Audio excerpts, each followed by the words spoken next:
It's time for Supply Chain Now Radio, broadcasting live from the supply chain capital of the country, Atlanta, Georgia. Supply Chain Now Radio spotlights the best in all things supply chain. The people, the technologies, the best practices, and the critical issues of the day. And now, here are your hosts.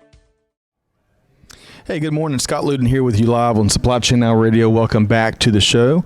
We're coming to you live today from the AIAG SCAC Supply Chain and Quality Conference in North Charleston, South Carolina. AIAG, the American International, or the Automotive Industry Action Group. And the SCAC is the South Carolina Automotive Council. Man, you've said it like 2,000 times. Well, that's right. His brain's tired of it. 17,215 times. You're like Mick Jagger forgetting the words to your own songs, man. Well, great event here. This conference, this Supply Chain Quality Conference in Charleston, South Carolina, is dedicated to the world of automotive, and we are meeting with and interviewing many of the leading industry thought leaders that are participating. Big thanks to our conference broadcast sponsor, the Effective Syndicate, for making our coverage possible. The Effective Syndicate helps companies win by optimizing process and developing winning cultures. You can learn more at theeffectivesyndicate.com. Quick programming note, like all of our series on Supply Chain Now Radio, you can find our replays on a variety of channels, Apple Podcasts, SoundCloud, Spotify, and wherever else you get your podcasts. As always, we'd love to have you subscribe so you don't miss anything. So let's welcome in our co-host today. You heard just a second ago, Greg White, one of our co-hosts, standard co-hosts, serial co-hosts at Supply Chain Now Radio, a supply chain tech entrepreneur and trusted advisor. Greg, how you doing? I'm doing great. Thank you. It's been great so far. Man, we are on a roll. We've had a series of solid interviews that begin with lots of passion at this conference thus far, and we've been able to kind of tap into it with our podcast. And Bo Groover, founder and president of the Effective Syndicate, and of course co-host of our popular Leadership Matters series here on Supply Chain Now Radio. Bo, how you doing? If I was any better, I'd be twins. Man, okay, that is getting better. He's getting better throughout the day. I'm just warming up. Oh yeah. He might be twins by the end of the day. Yes. Man, that'd be a danger. That'd be a dangerous time. No, Greg and Bo, great to have you back here as we tackle an interesting conversation, really focused on talent, which is such an important topic across the end-to-end supply chain. And we want to welcome in Fearn Gupton, apprenticeship consultant with Apprenticeship Carolina. You got it. A division of the South Carolina Technical College System. Fearn, how you doing? Doing well. Excited to be here. We are excited to be here. We really enjoyed the warm-up conversation prior to going live here, and really admire what you do in this really critical area of our industry.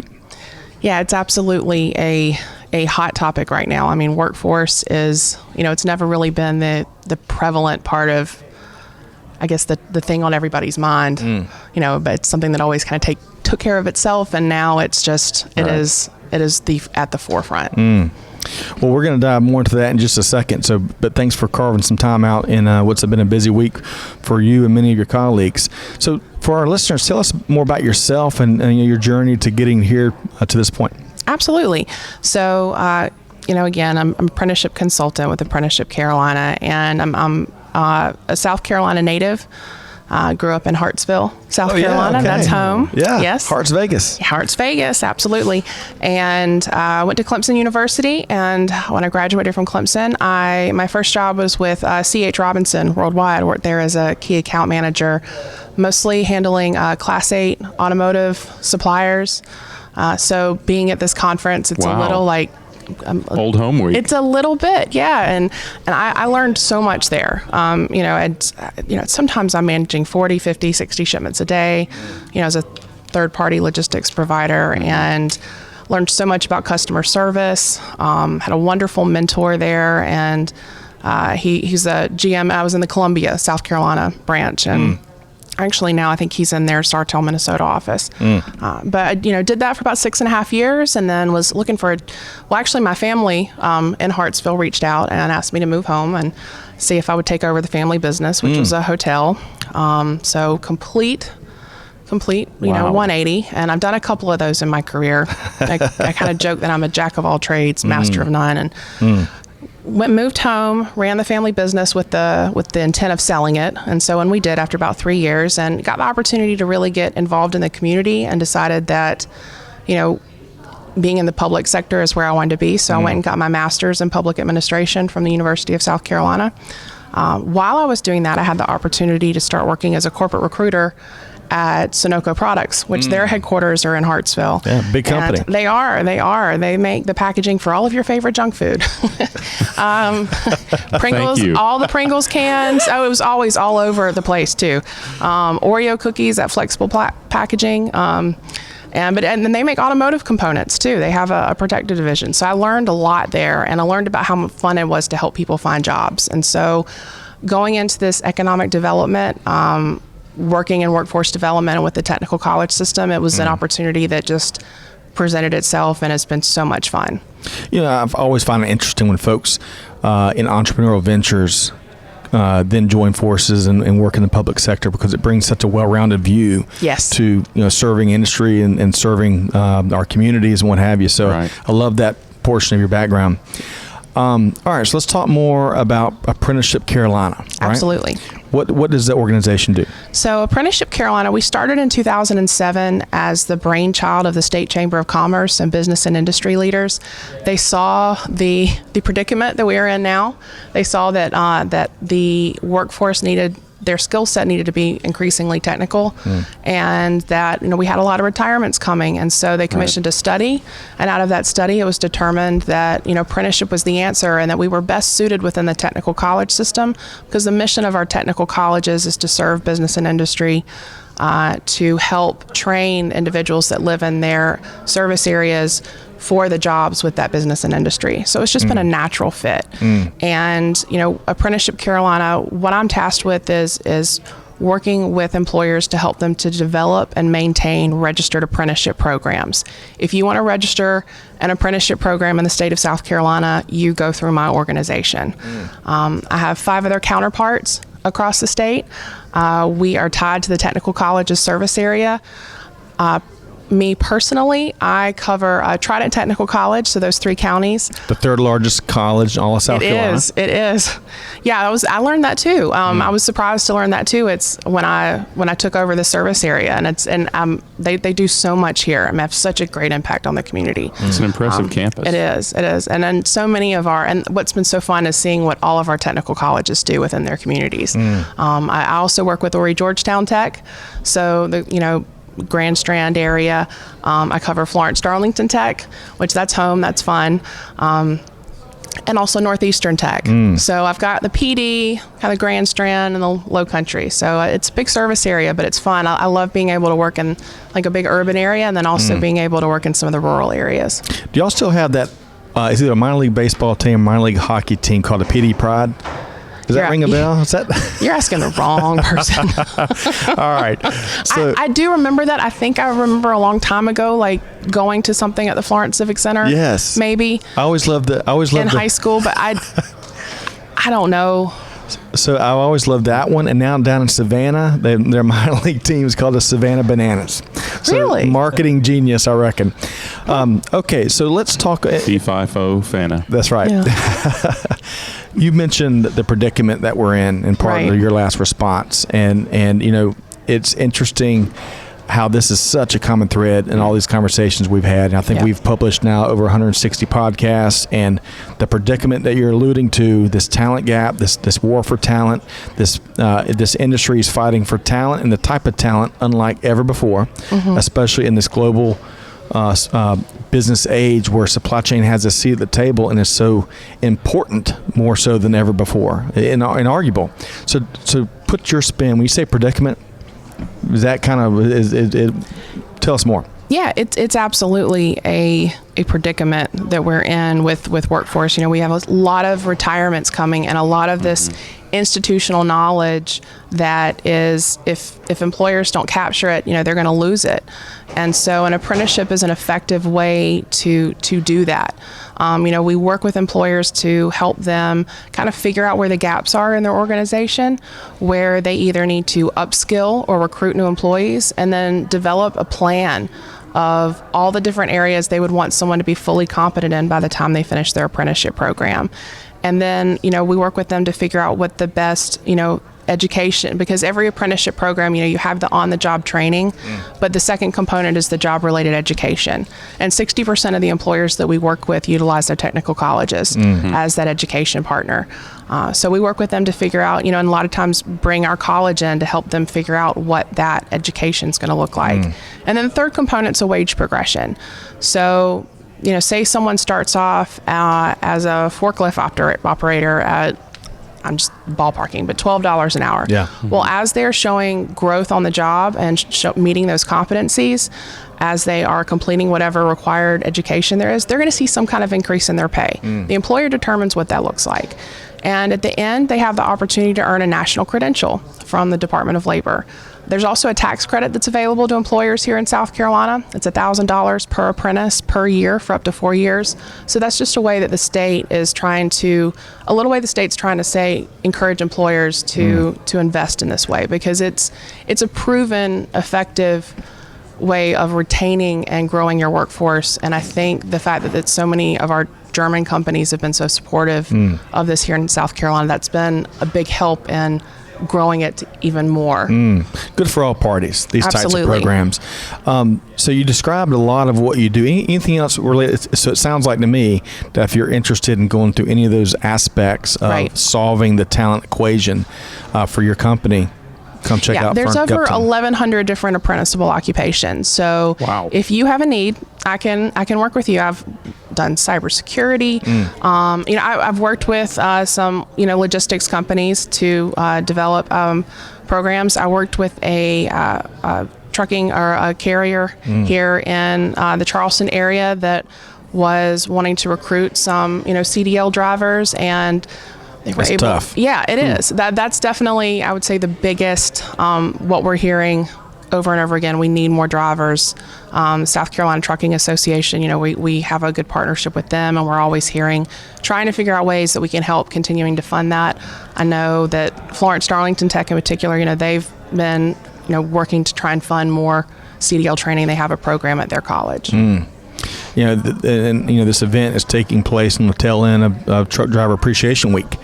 I did not know that. This week has been Driver Appreciation. Well, unfortunately, I think a lot more of industry should know, right? It is such a taken for granted role, right? It absolutely is. Bo, going back to something you said an episode or two ago, despite all the changes in supply chain, at the core of it, things still have to get from here to here, and truck drivers, big part of that. Yeah, big part of it. Big part of it. Yeah. All right. So literally. Yeah. So let's talk about this. Let's switch gears here a minute, because Okay. you've got a lot going on, and a very hot component. Again, a much needed. It's keeping folks up at night. It's keeping business leaders up at night about how to solve this talent equation. Right. And not just solve it, but also as an industry get more folks in the industry, right? But let's switch gears. Let's talk about this event. So what brings you here to the AIAG SCAC Supply Chain and Quality Conference? Well, later on today, I'll be leading a panel discussion that I'm really excited about. Tell us more. The three panelists, we're going to have a representative from Bosch, representative from It gets all of us. from Scheffler. They're and also a representative from VTL Precision. So all automotive suppliers, and in particular, VTL. They have a wonderful. They're smaller. Mid-size, manufacturer here in the Charleston area, but they have some really robust apprenticeship programs, both youth and adult. And Scheffler, they and Bosch. I'm always hearing kind of conflicting things about who's had the longest standing apprenticeship program here in the state, but here in South Carolina, they are the gold standard. And so I'm really excited about having the three of them on the panel discussion today. It's really gonna to be able to have those. Pick the brain of these folks that get it right. Absolutely, yeah. So Jeff, Matt, and Betsy with Bosch, Scheffler. Yeah, Jeff Group. Combs, Matt Dahl. Jeff Combs with Bosch, Matt Dahl with Scheffler Group, and Betsy Cross with VTL. Terrific. So they're gonna share some of their secret formulas and Yes. how these things have been working. Yes. Outstanding. And that's the best way is to have these employers come and speak about their experiences. They can tell that story better than anybody else. So do you find that the sharing of ideas and best practices is more prevalent now versus not too long ago where folks wanted to keep it within the four walls? Do you find it business leaders are a little more willing to share some best practices these days? Absolutely. I think they have to be. And I know, recently Volvo Cars, they've registered an apprenticeship program. And I know that Bosch was, they looked at the model that Bosch has in place and said, we want to model ourselves after that. And I know that Bosch was very open and helping, so many of our employers are so willing to help and want to implement this program as much as they can, because honestly, they don't want to see the poaching and the back and forth. They want everybody to retain the employees within their organization, build that culture, and everyone succeed. So, love that. Yeah. Love it. All right. So what are you, I know you're excited about the panel. It sounds like you've got a great panel teed up for later today. Later today, right? Yes. 3:00. 3:00. But what else are you looking most forward to about this event this week? I always love the networking opportunities. Just meeting people and learning more about what they do. I think that's kind of when I get into these kind of events, my old recruiter hat comes on, and I'm like, what do you do? Tell me about your organization. I'm very curious. And so, and there's so many times where, especially in my role I work not just with manufacturers, but with hospitality, healthcare. And there's so many times where I'll meet an employer, and just in my discovery process of figuring out their needs, they will say, they'll just share. And then if I have a solution I can bring to them, based upon networking that I do here, then that just works to build that relationship. And that's so much of what I do is relationship building. Absolutely. So, Fearn, along those lines, what are one or two of the trends that you're aware of or that you're watching across the industries that you're involved with? I would say, again, we are definitely working to target and want to grow apprenticeships within the logistics, and transportation supply chain industry, trying to develop more forklift operator, warehouse manager, apprenticeships, more CDL apprenticeships. It's something that's not going away. We're going to see more retirements. The data, is saying that. And so, really it's trying to get our message out there about what we do and how we can assist these employers with developing these ways to train and build a pipeline of employees.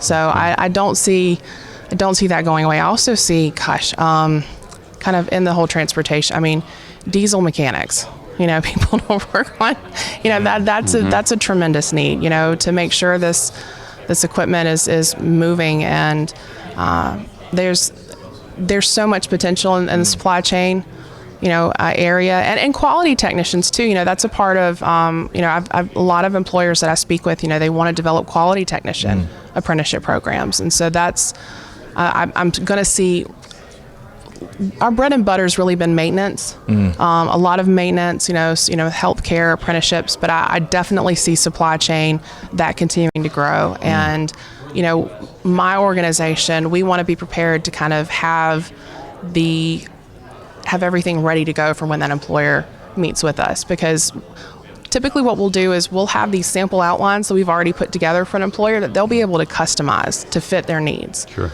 So, I know that's something I did recently, and I put together kind of a broker outline. Really? Yeah. We have a CDL outline, that we can, and then an employer that just gets you started, and then they can customize it to fit their culture, their needs. Do you have a production engineer outline? We're currently recruiting. we are currently recruiting. Oh, yeah. When you say production, too. Yeah, sorry, yeah. Well, I don't. Video. I'm just kidding. I don't know that I do, but I certainly can. Well, you strike me as someone that if you don't have it, you can figure I'm it going to out. find it. Yeah. I'm going to put myself into a deep hole, and I will work on it. So, yeah. I admire that. Yeah. We need folks and leaders like that are solving one of the most critical challenges to the industry, which is talent. So And I can such appreciate a that. it's such a fun, happy job. Like, there's no negative in, coming in here. Like, I am working with employers to help them develop pipelines or to figure out, work with employers to help them figure out a way to develop their employees and help them to make more money and move on and stay in their jobs and increase their retention. Like, it's a win-win across the board. Love it.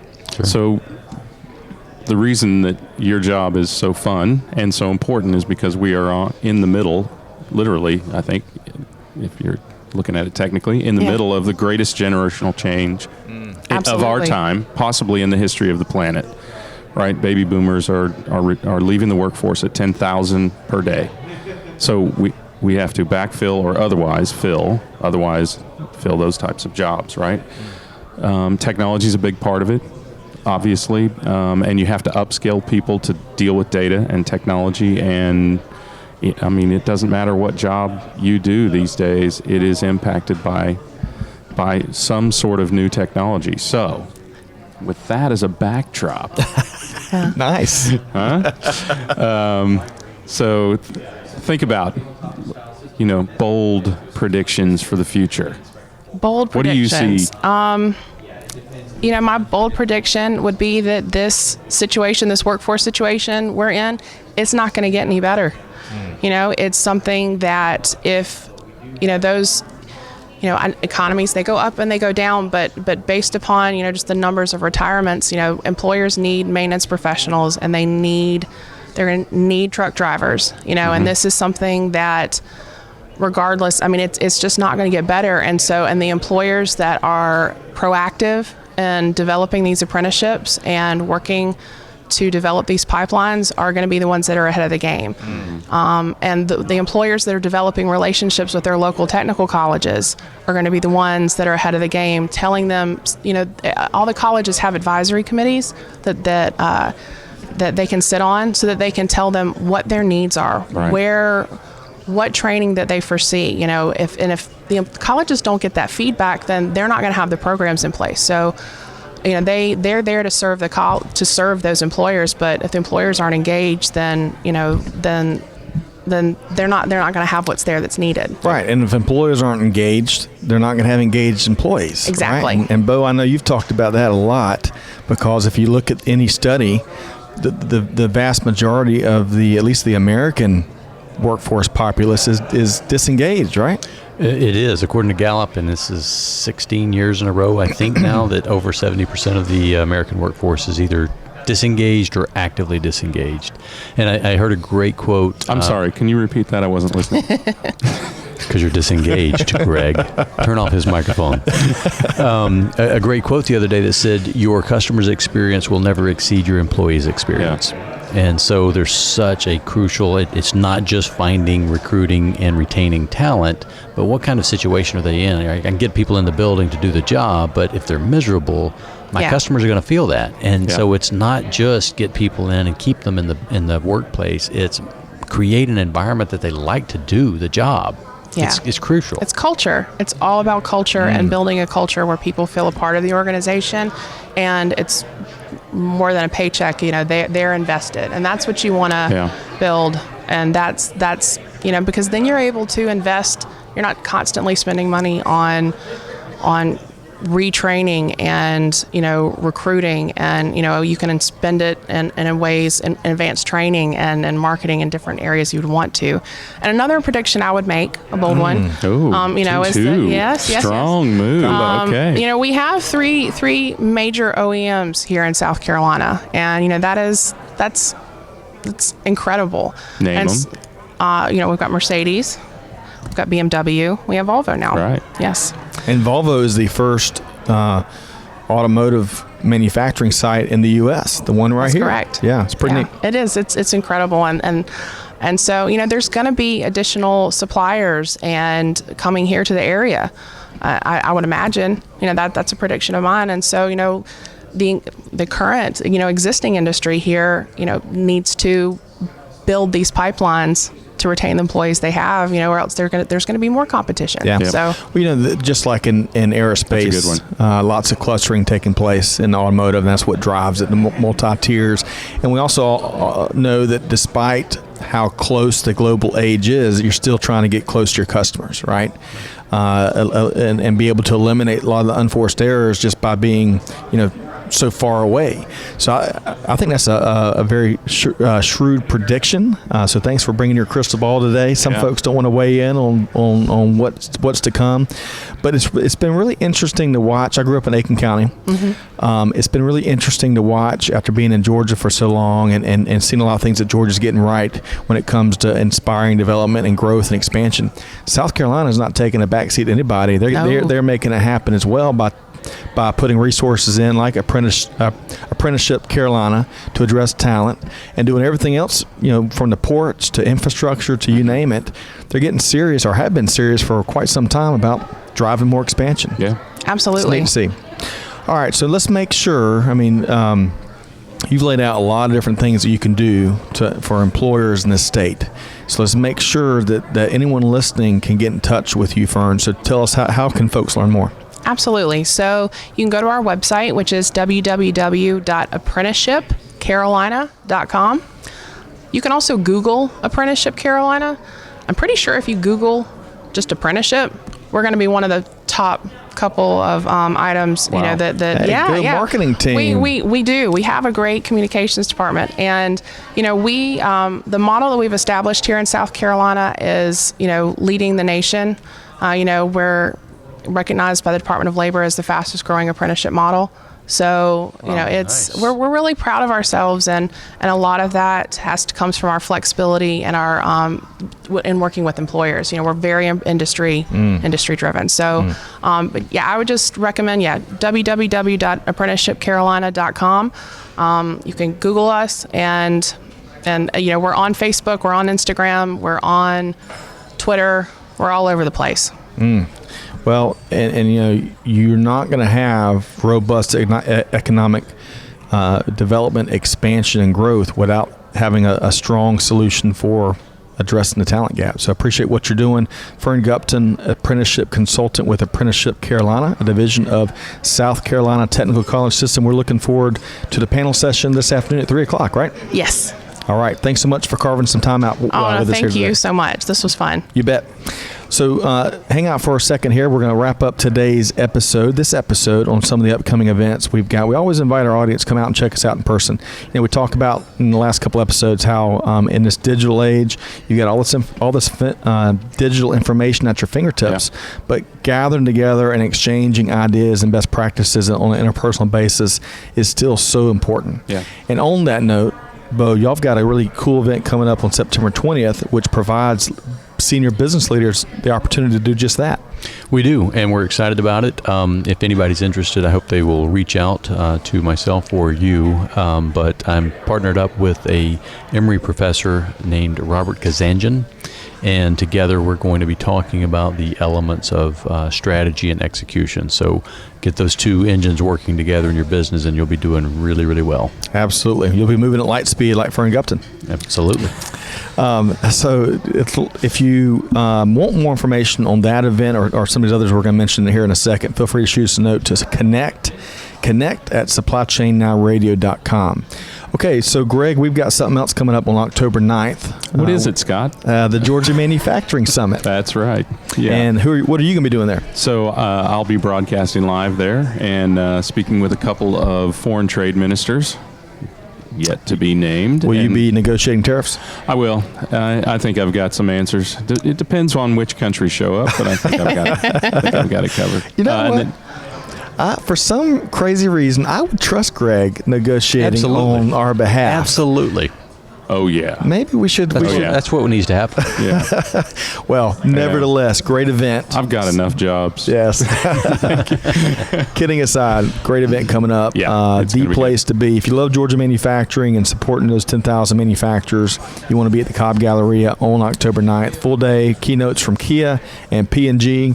And don't you have a panel session? Yeah, we do. We're going to be leading a panel, Trends of Track, across supply chain. We've got folks from Mitsubishi Electric, Train HVAC, Point A, the Center for Supply Chain Innovation, HMTX Industries, and, of course, UPS. Tandrea Bellamy is going to join us. So we've got a heavy-hitting panel. Bo's leading a panel on continuous improvement. And those are just the breakouts. That's right. And plus the keynotes from Kia and P&G. And if you didn't know, with Kia, life's good. You know, the Telluride, Fearn, remember the Super Bowl commercial featuring the Telluride way back when?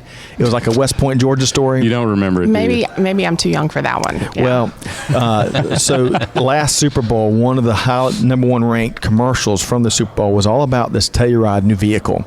And it really kind of showcased the fabric of the community in West Point, Georgia. And clearly between that and the vehicle, it's working because every Telluride rolling off the line is already spoken for. Oh. So demand is good down in West Point, Georgia. But come out and learn from their keynote, from their COO and P&G on October 9th at the Cobb Galleria. You can learn more at GeorgiaManufacturingAlliance.com. One more thing to touch on is Austin, Texas. What's going on in November, Greg? Yeah, so November 7th and 8th, we'll be at the EFT Global Logistics CIO Summit. 300 logistics CIOs and service providers and technology providers are going to meet up, share some ideas.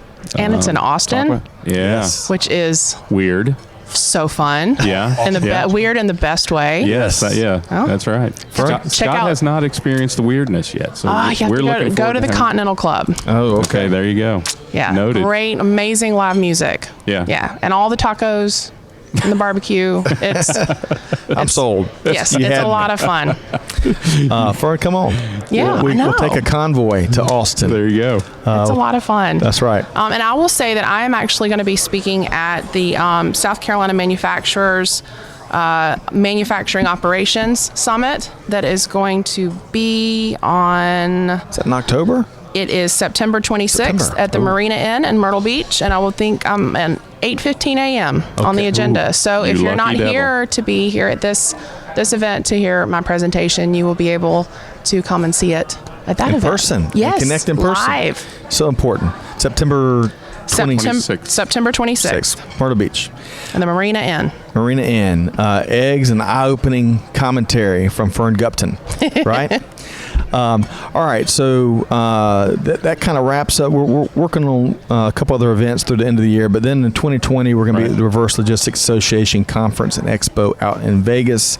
And then, of course, Modex 2020 is back in Atlanta in March, which is one of the largest supply chain trade shows in North America. 35,000 people are coming out for Modex. Fearn. Wow. We need to have you there as well, and it's free to attend. modexshow.com is where you go to learn more, and of course we're really thankful that they are hosting our 2020 Atlanta Supply Chain Awards, which is going to be an event not to be missed as well. Okay, did I miss anything, gentlemen? Can't ladies? imagine that you did. I hope not, man. But this is, I think we talking talent. I mean, this could be a 5-week episode. Yeah. Really, And every 5 hour, every 5 week. yeah, you're right, but I appreciate what Fearn's doing, and if you can't tell, she brings a little passion to the table, which never Absolutely. hurts. So- I saw on the agenda there's going to be a great presentation by Bob Walker. He's he's over the continuing education department here at Trident Technical College, and he's going to be talking a little bit about what they do. And some of the initiatives they have here in place. So I'm excited to hear about that. Yeah. 4:45 p.m. today. Yes. Eastern time. I'll be sticking around for that one. Okay. Big thanks to Fearn Gupton with Apprenticeship Carolina, which is a division of the South Carolina Technical College System. Big thanks to Bo Groover and the Effective Syndicate. Greg, the drumbeat continues, right? We've got a long day of interviews with thought leaders like Fearn lined up, and day 2 tomorrow. Yeah. Appreciate your camaraderie in joining us here today. So to our listeners, be sure to check out other upcoming events, replays of our interviews, other resources at supplychainnowradio.com. You can find us on Apple Podcasts, SoundCloud, all the leading sites where podcasts can be found. Be sure to subscribe so you don't miss anything. On behalf of the entire Supply Chain Now Radio team, this is Scott Luton wishing you a wonderful week ahead, and we will see you next time on Supply Chain Now Radio. Thanks, everybody.